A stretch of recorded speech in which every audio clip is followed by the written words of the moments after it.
Pa mi već sad vidimo da male agencije počinju da se zatvaraju. Mi sad već vidimo da nam se menja potreba u zapošljavanju, dakle od onih specijalista koji su bili stručnjaci za samo jednu oblast ili samo nešto, sad su nam mnogo interesantniji generalisti, oni koji razumeju da mogu sa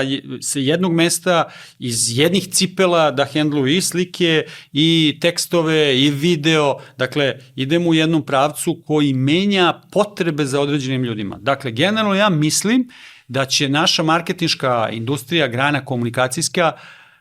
da doživi ozbiljnu promenu. Mislim da će nam biti manji broj operativnih ljudi potreban, ali ono što će uvek firmama da treba u agencijskom radu i u marketinškoj industriji jeste kvalitetni kadrovi koji